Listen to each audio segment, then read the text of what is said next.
হঠাৎ বন্যা পরিস্থিতি তীব্র আকার ধারণ করেছে বাংলাদেশের ফেনী, নোয়াখালী ও কুমিল্লা অঞ্চলে। সবচেয়ে ভয়াবহ অবস্থা দাঁড়িয়েছে ফেনীর ফুলগাজী, পরশুরাম ও ছাগলনাইয়া উপজেলায়। বন্যার পানিতে তলিয়ে গেছে বাড়িঘর, রাস্তাঘাট, ফসলি জমি। এখনো হাজারো মানুষ পানিবন্দী অবস্থায় রয়েছে এসব জায়গায়। এমন পরিস্থিতিতে এসব এলাকা পুরোপুরি বিদ্যুৎহীন হয়ে পড়েছে। বন্ধ হয়ে গেছে মোবাইল নেটওয়ার্কও।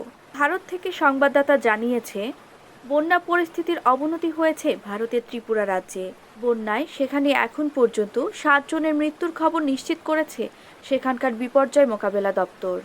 এমন পরিস্থিতিতে ভারতের ত্রিপুরার Dumbur hydro electric power project বা ডম্বুর গেট খুলে দিয়েছে ভারত।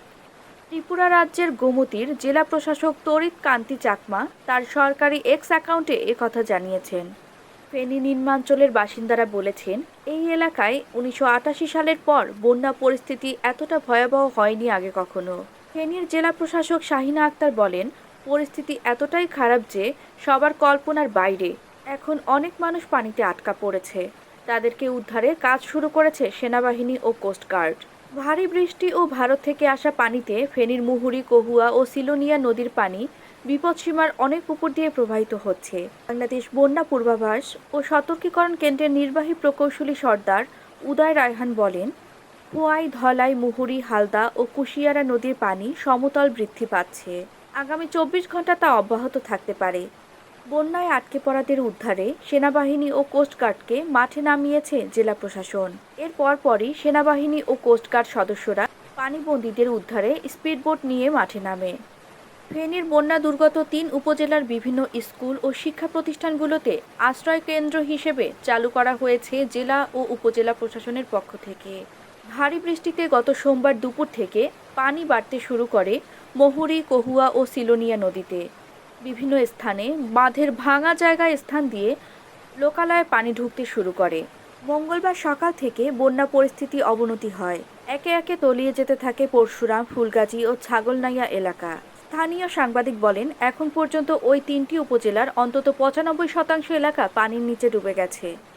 এমন কোনো বাড়িঘর নেই যেখানে বন্যার পানিতে তলায়নি। মানুষের পাশাপাশি গৃহপালিত পশু পাখিও এখন পানিবন্দী। ফুলগাজী ও ছাগলনাইয়া এলাকার প্রায় বেশিরভাগ রাস্তাই এখন পানির নিচে। এসব এলাকার মাছের খামার, ফসলি জমি সবই তলিয়ে গেছে।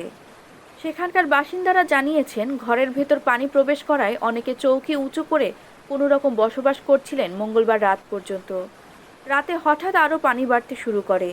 বুধবার সকাল থেকে বাড়িঘর ছেড়ে দিতে হয়েছে অনেককে। পানিতে তলিয়ে যাওয়ায় ফেনী পরশুরাম আঞ্চলিক সড়ক ও উপজেলার অভ্যন্তরীণ সড়কে বন্ধ রয়েছে যান চলাচল। লাইন ক্ষতিগ্রস্ত হওয়ায় বিচ্ছিন্ন রয়েছে বিদ্যুৎ সংযোগ। গত কয়েকদিনে টানা বৃষ্টির পাশাপাশি ঢলের পানি বন্যা পরিস্থিতির অবনতি হচ্ছে কুমিল্লা, নোয়াখালী ও চট্টগ্রামের বিভিন্ন এলাকায়। কুমিল্লার গোমতী নদীর পানি বেড়ে যাওয়ায় কুমিল্লা সদর উপজেলা সহ বেশ কয়েকটি জায়গায় বাড়িঘর, ফসলি জমি, রাস্তাঘাট পানির নিচে তলিয়ে গেছে। বন্যা পরিস্থিতির অবনতি হচ্ছে নোয়াখালী জেলায়ও। জেলা সদর সোনাইমুড়ি সহ বেশ কিছু এলাকায় তৈরি হয় তীব্র জলাবদ্ধতা। নোয়াখালীর মাইজদীতে হাঁটু পানি জমেছে শহরের প্রধান প্রধান রাস্তায়। অনেক এলাকার রাস্তাঘাট তলিয়ে গেছে পানির নিচে। চট্টগ্রামের ফটিকছড়ির শতাধিক গ্রাম তলিয়েছে পানির নিচে। এই উপজেলার মাছের খামার, ঘরবাড়ি ডুবে গেছে বন্যার পানিতে। এই এলাকার বাসিন্দারা বলেছেন, গত 3 দশকেও এই এলাকায় এমন বন্যা পরিস্থিতি দেখেননি তারা।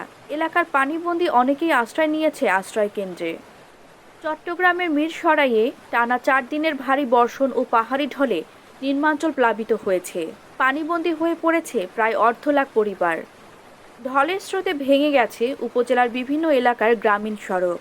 বন্যা পূর্বাভাস কেন্দ্রের নির্বাহী প্রকৌশলী সর্দার উদয় রায়হান বলেন, ওইসব এলাকা ছাড়াও আগামী 24 ঘন্টায় উত্তর পূর্বাঞ্চলের ধলাই নদীর পানি সমতল বিপদসীমার উপর দিয়ে প্রবাহিত হতে পারে এবং নিম্নাঞ্চলের বন্যা পরিস্থিতি স্থিতিশীল থাকতে পারে।